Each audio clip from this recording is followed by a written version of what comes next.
If you've ever been the family scapegoat who everyone underestimated, hit that like button and subscribe right now. You're not going to want to miss what happened next. My name is Elena Rodriguez, and for 28 years, I'd been the disappointment of the Rodriguez family. Not because I'd failed at anything, but because I hadn't succeeded in the ways my family understood.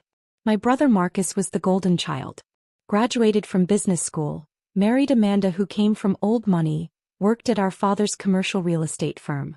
Every family dinner was a celebration of Marcus's latest deal, Marcus's new car, Marcus and Amanda's vacation to the Maldives.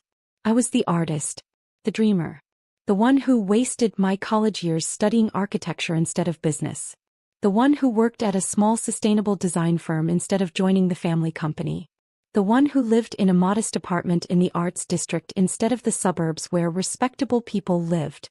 Elena's just going through a phase, my mother would say at family gatherings as if I were still 19 instead of 28. She'll realize eventually that real success means financial stability. What they didn't know was that I had financial stability. Lots of it. They didn't know because the one person who truly understood me had asked me to keep it secret.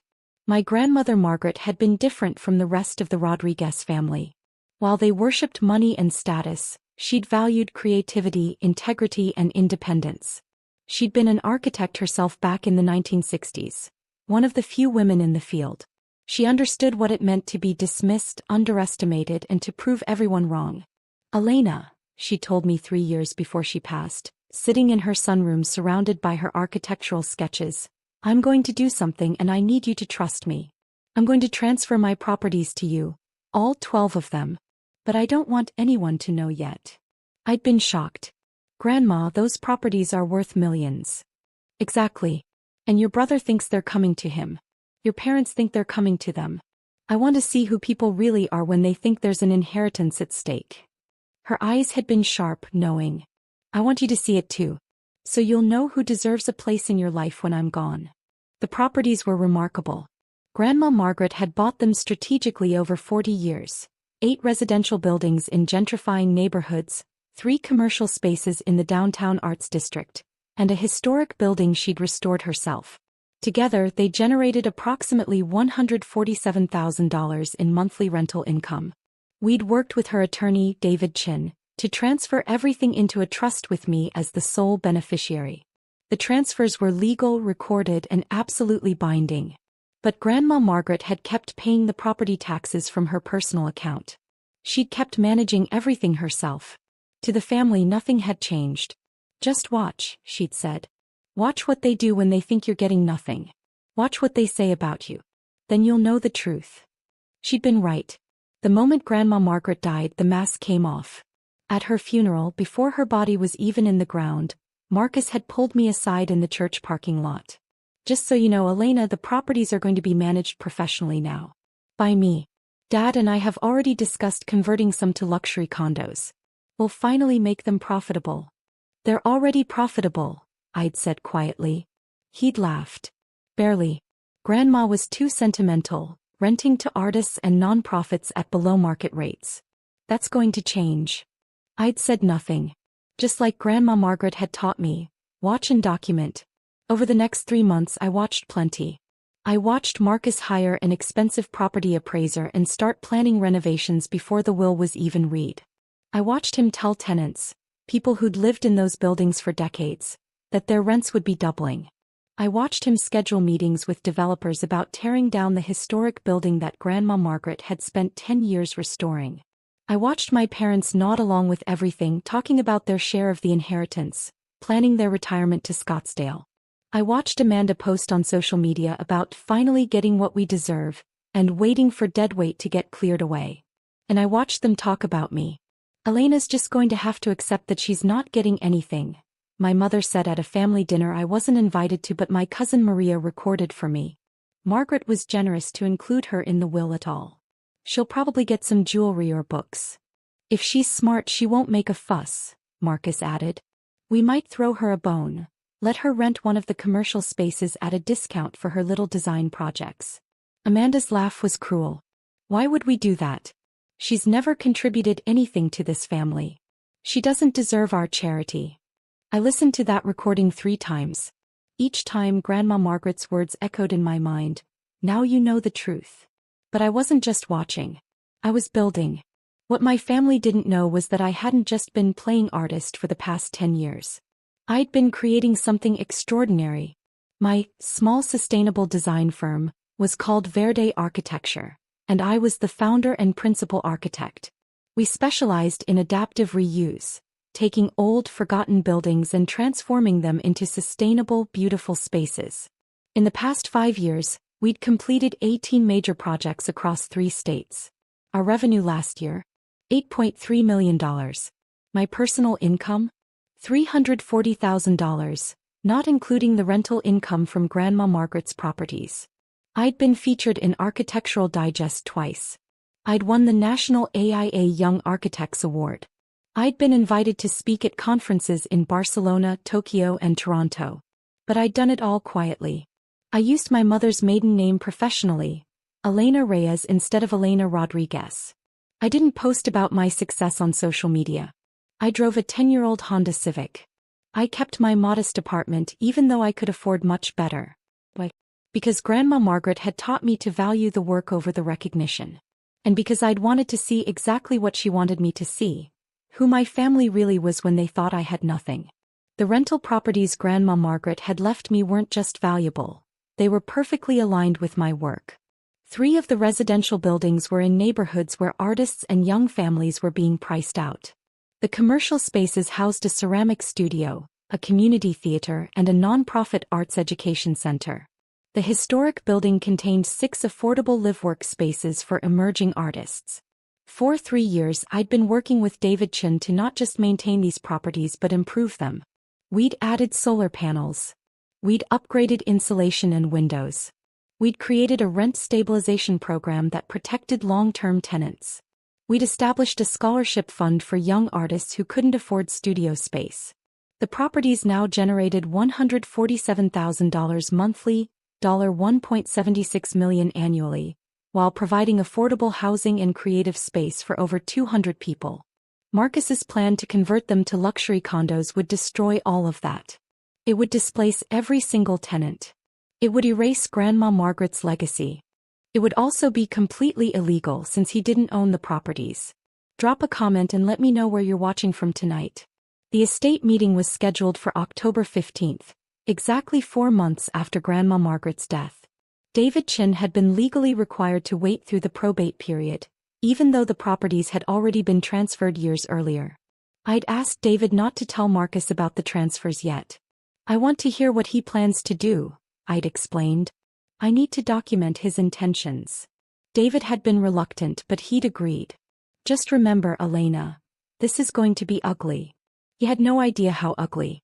The meeting was held at Marcus's house, a 6,000 square foot McMansion in the suburbs that he and Amanda had bought with money from my father. The formal dining room had been set up like a boardroom with Marcus at the head of the table. Present were Marcus and Amanda, my parents Robert and Patricia, my Aunt Linda and Uncle James, David Chin and me. I'd arrived exactly on time, carrying my laptop bag and wearing one of my usual outfits. Jeans, a simple blouse, minimal jewelry. I looked like exactly what they thought I was. The poor relation who'd be grateful for whatever scraps they threw me. Marcus was wearing a custom suit. He had documents spread across the table. Property valuations, renovation estimates, development proposals. He'd clearly spent weeks preparing this presentation. "Thanks for coming, everyone," he began, standing at the head of the table like a CEO addressing his board.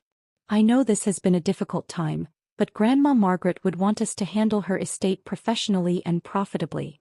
My mother nodded approvingly. Amanda was recording on her phone, probably planning to post about the big inheritance later. "David has finalized the probate process," Marcus continued, gesturing to the attorney. "Everything is in order. As executor of the estate and Grandma Margaret's oldest grandson, I've taken the liberty of developing a comprehensive plan for the properties." He clicked open a PowerPoint presentation. The first slide read, "Maximizing the Margaret Rodriguez estate, a development opportunity."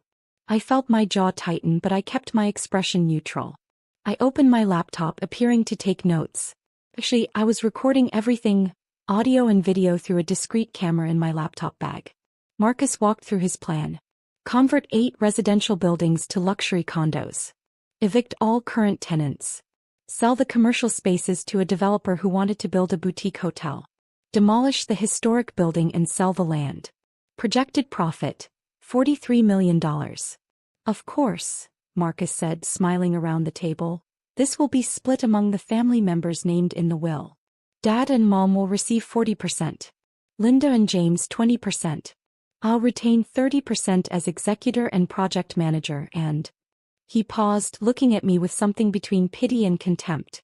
Elena, Grandma left you her jewelry collection and her architectural books. We've had them appraised at approximately $15,000. You'll receive that in cash, since we assumed you wouldn't have space for the physical items in your apartment. The room was silent. Everyone was watching me, waiting to see if I'd cry or protest or beg for more. I smiled and closed my laptop. That's very generous, I said quietly. Can I ask a question?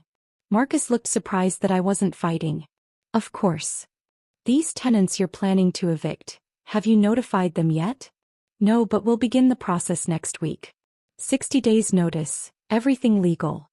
And the historic building, you're planning to demolish it? It's not profitable, Elena. Sentiment doesn't pay the bills. I nodded slowly. I see. And you've verified that you have legal authority to do all this. Marcus's smile became condescending.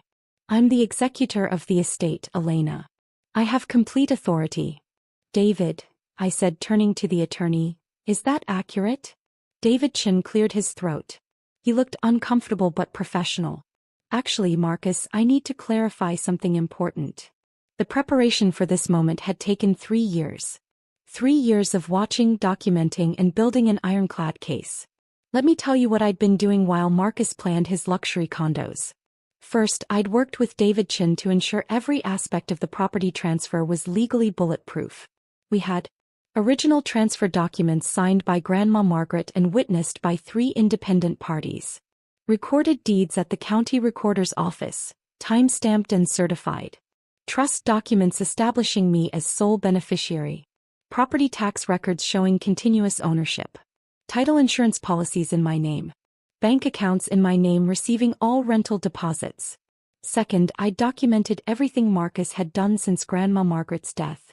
Emails to tenants threatening rent increases and evictions. Contracts he'd signed with developers, using forged authorization. Money he'd spent from the estate account on preliminary planning, $47,000 so far. Conversations where he'd explicitly stated his plans to get rid of the deadweight tenants. His social media posts about the inheritance.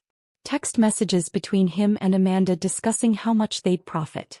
Third, I'd hired my own investigator, a former FBI forensic accountant named Margaret Wu. She discovered that Marcus had been doing more than just planning. He'd taken unauthorized loans using the properties as collateral, $230,000. He'd collected rent payments over the past 4 months and deposited them in his personal account, $588,000. He'd filed fraudulent tax documents claiming ownership of the properties. He'd signed contracts with developers that included $150,000 in consultation fees, paid directly to him. Total amount Marcus had stolen or committed to spending, $1,015,000. All of this was documented in a 147-page investigative report with bank statements, forged documents, and email evidence.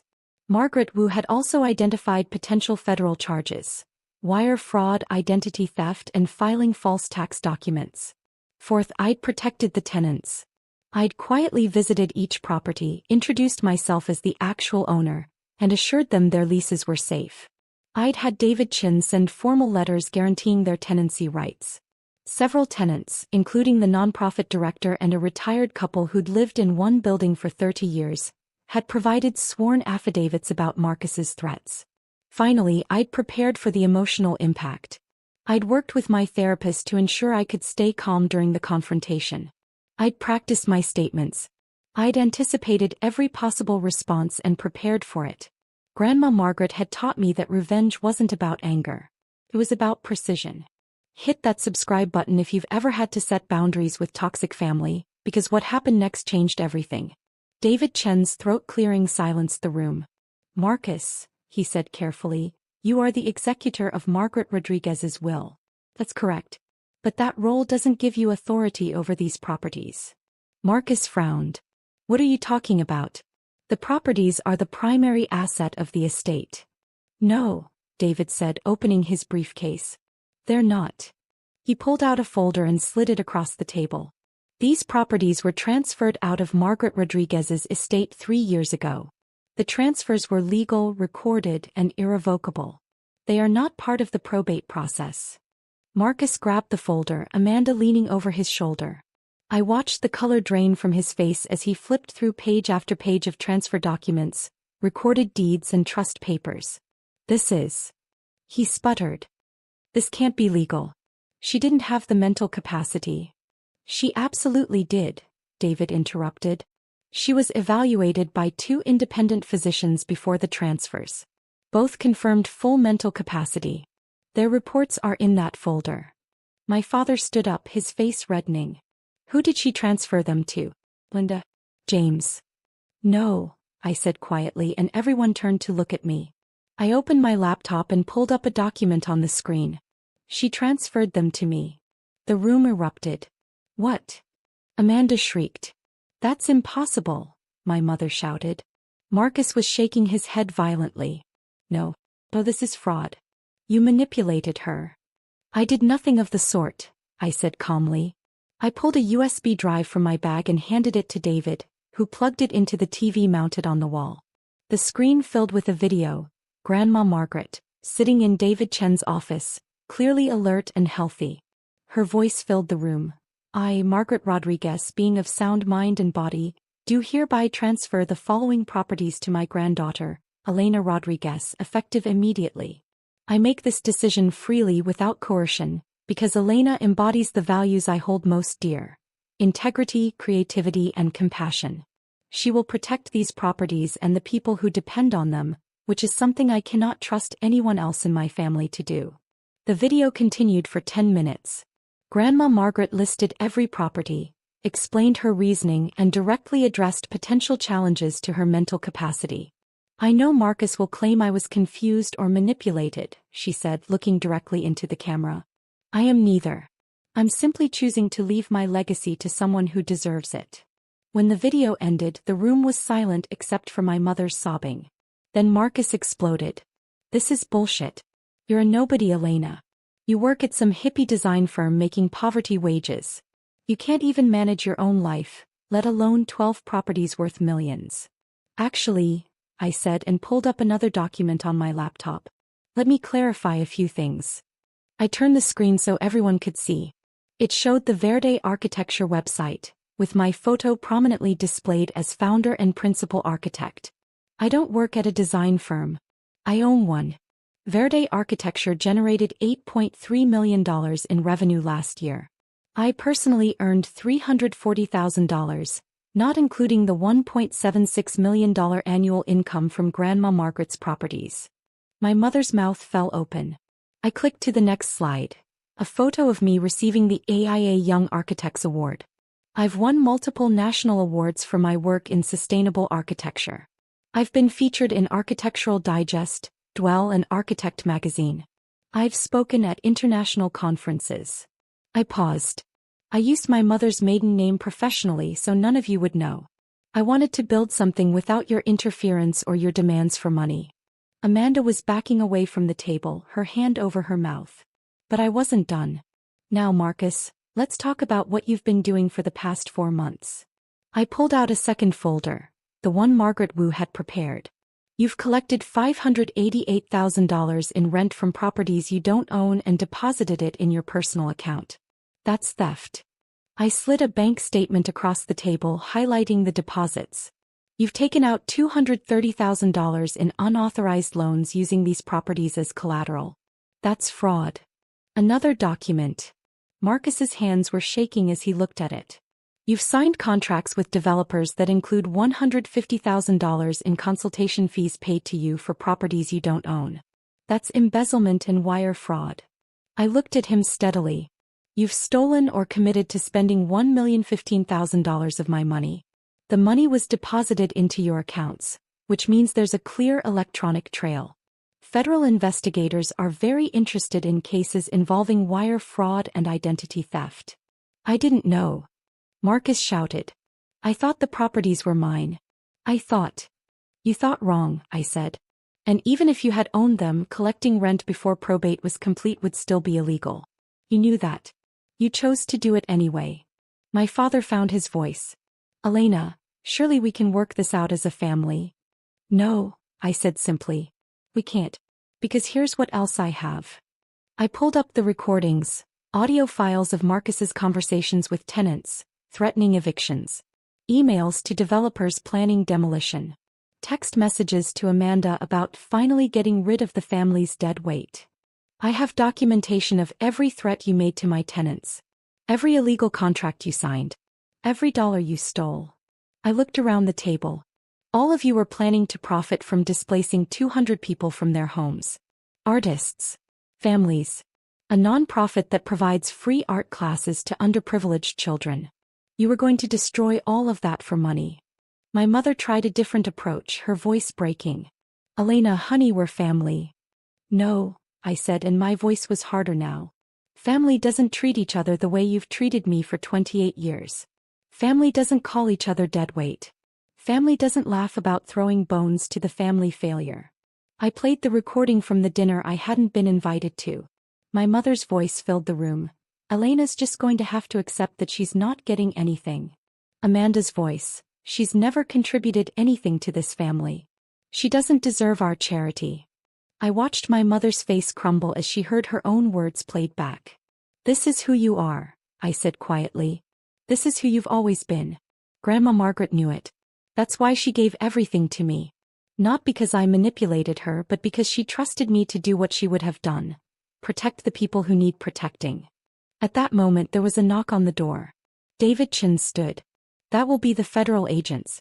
Marcus, I should inform you that the U.S. Attorney's Office has been investigating your financial activities for the past 6 weeks. Elena provided them with the evidence. 2 FBI agents entered, badges displayed. Behind them were 2 SEC investigators. Marcus Rodriguez, the lead FBI agent said. You're under arrest for wire fraud, identity theft, and filing false tax documents. You have the right to remain in silence. Amanda started screaming. My mother collapsed into her chair. My father just stared at me, shock and disbelief on his face.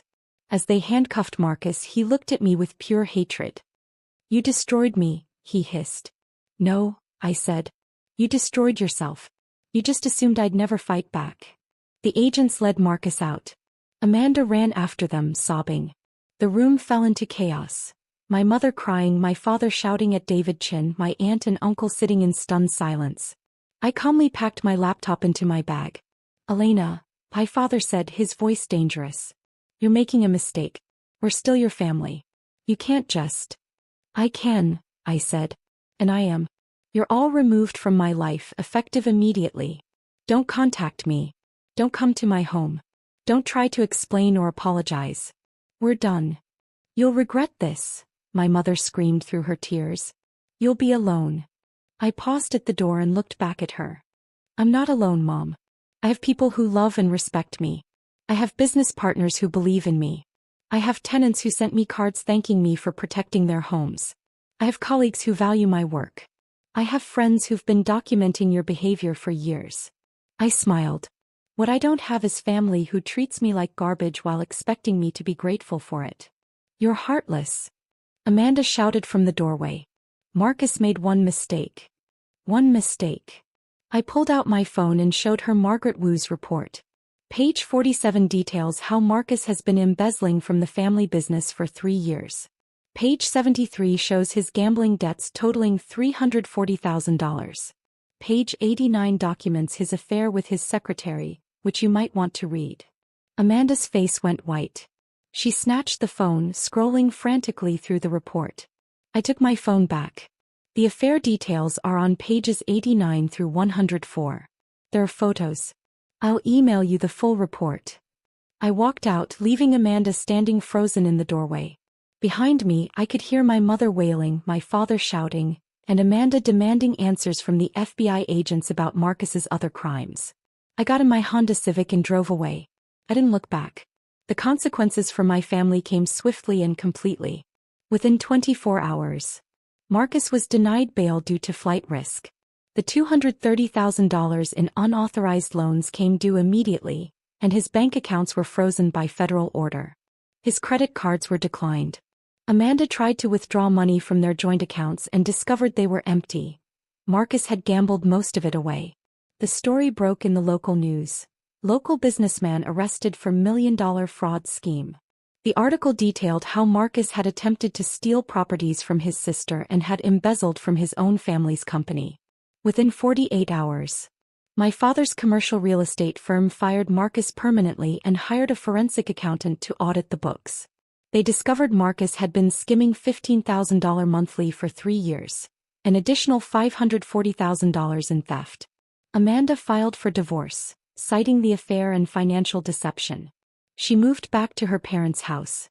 Several of Marcus's victims, including tenants he'd threatened, filed a class action lawsuit against him seeking damages for emotional distress and attempted illegal eviction. Within 1 week, the bank foreclosed on Marcus and Amanda's McMansion. The mortgage was $890,000, and they'd used it as collateral for Marcus's fraudulent loans. They lost everything. The U.S. Attorney's Office expanded the charges to include embezzlement from the family business and racketeering. Marcus was facing 8 to 12 years in federal prison. My parents received a letter from the IRS. Marcus's fraudulent tax filings had listed them as co-beneficiaries of the stolen property income, making them potentially liable for tax fraud. They had to hire an expensive attorney to prove they weren't involved. My mother had a nervous breakdown and was hospitalized for 3 days. When she was released, she left my father and moved in with her sister in Florida. Within 30 days, Marcus pled guilty to avoid trial. He was sentenced to 10 years in federal prison with a requirement to pay full restitution. $1,555,000 to me, $540,000 to the family business, and $150,000 to defrauded investors. Amanda's divorce was finalized. She received nothing. The prenup she'd insisted on protected Marcus's assets, but there were no assets left to protect. My father's business nearly collapsed. Clients left in droves, not wanting to be associated with a firm whose manager had been convicted of fraud. He had to sell the business at a massive loss and declare personal bankruptcy. 3 months later, Marcus was in federal prison in Pennsylvania. Amanda was working as a receptionist at a dental office, living in a studio apartment. My father was working as a consultant, making a fraction of his former income. My mother refused to speak to him. My Aunt Linda called me once, asking if I'd help pay for my father's legal bills. I declined. 6 months later, I received a letter from Marcus in prison. It was 6 pages of excuses, blame, and eventual pleading.